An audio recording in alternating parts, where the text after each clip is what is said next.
This is Scott the Fix Guide. Today we're dealing with a Bosch dishwasher that won't heat up. The first thing to check is to make sure the water level is getting high enough.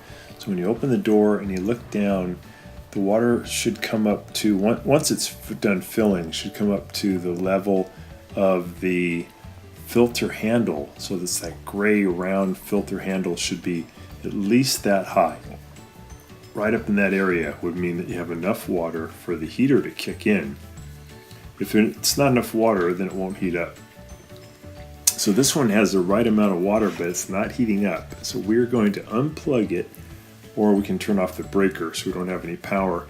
We're going to remove the perimeter screws here near the top so we can take off the control panel.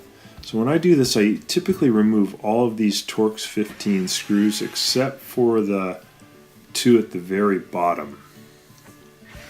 And this allows me to wiggle off the top part, the control panel, because I need to get in there and remove the controller and then resolder one of the little joints for the heater relay.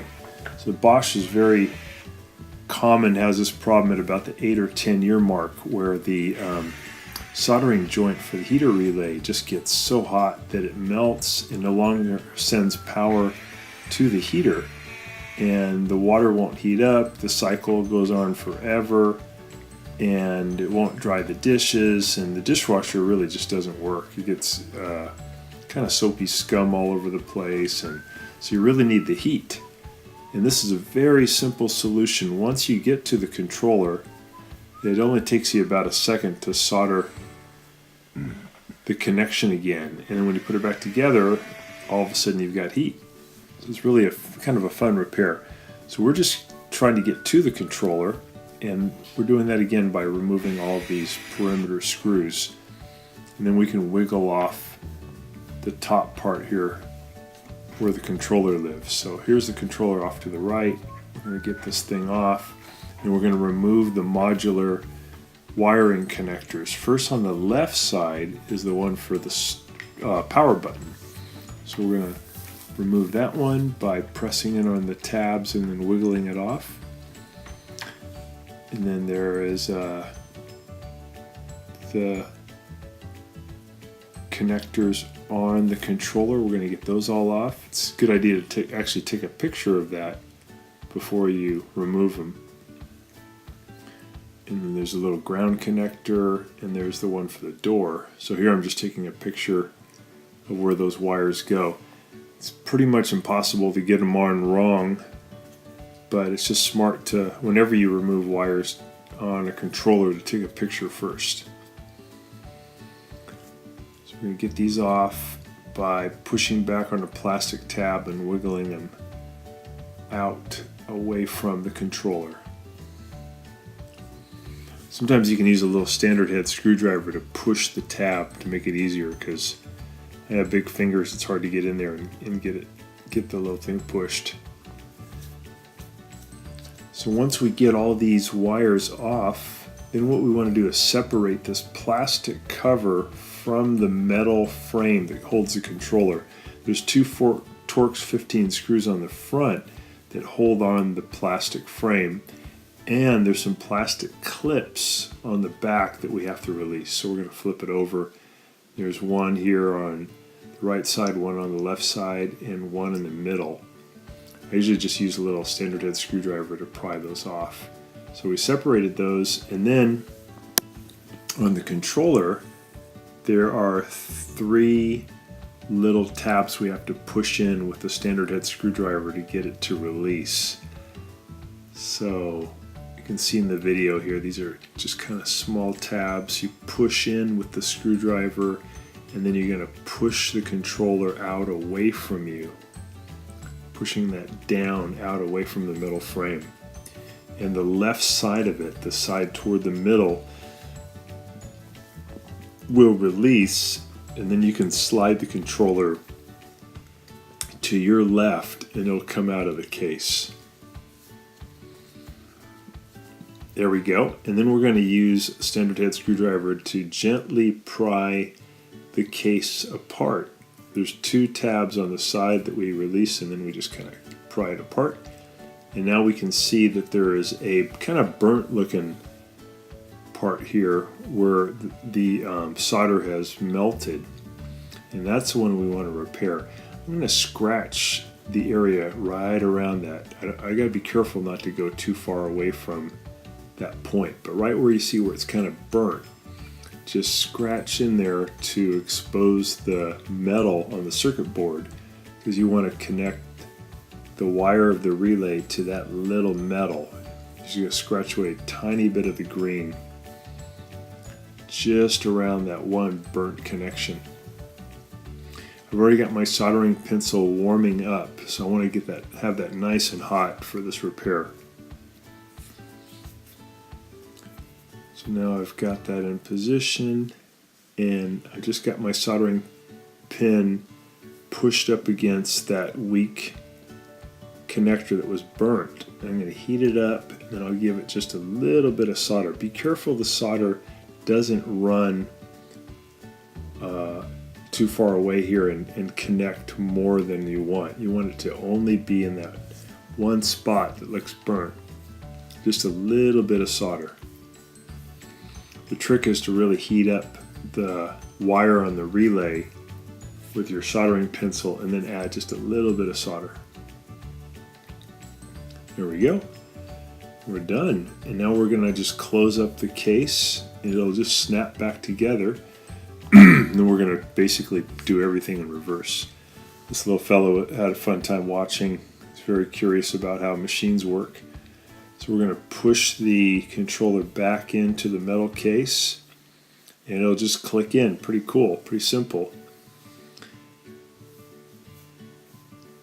Slide it in, and then push in until you hear it click. There we go.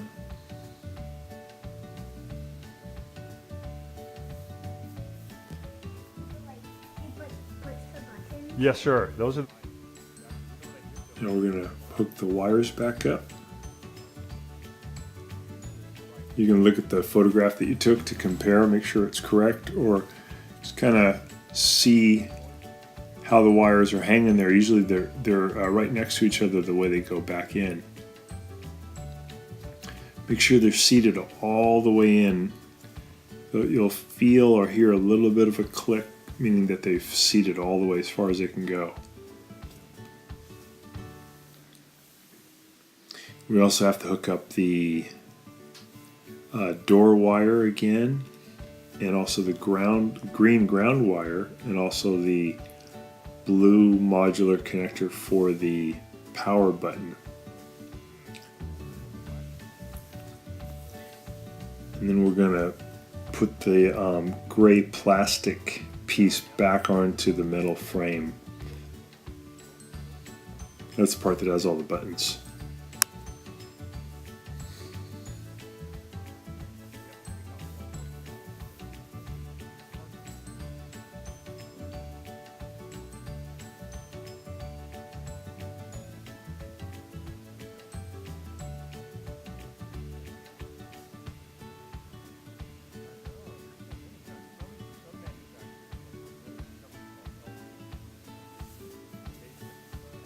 I'm just taking a couple more screws off here at the bottom, and then I'm going to pull off the panel, just because during reassembly it makes it a little bit easier to get that panel off. Don't have to do that. You can still put it all back together without removing the panel. It just makes it a little bit easier.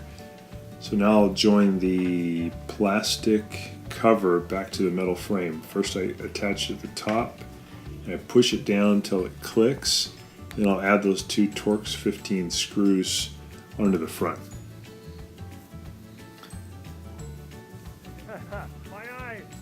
Get all my connectors back on. Put it back into position.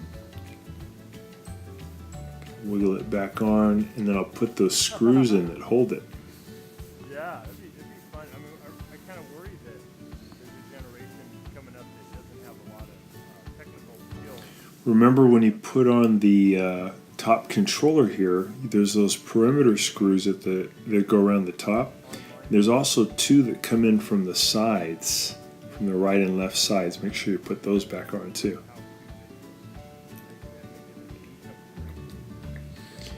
It's a really gratifying repair because when you turned it on after about 10 minutes, you open it up and you got a whole bunch of steam again, and the dishwasher is going to do great. These dishwashers, when they're working, do really well. They're very quiet and they do a great job washing the dishes. We usually use Cascade Complete tablets, seem to do a really good job for Bosch and Miele. We're going to put the front panel back on. We've got to slide it up. Just take your time here. This can be a little tricky. Slide it up underneath the console. And then once you think you got that, then push in the bottom part of that panel. And then you put in a couple of those screws at the bottom to hold it.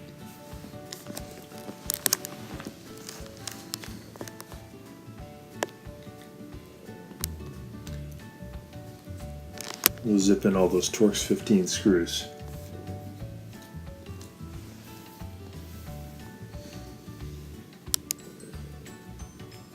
I like to have the door open, kind of laying against my leg to help support it while I put the screws in.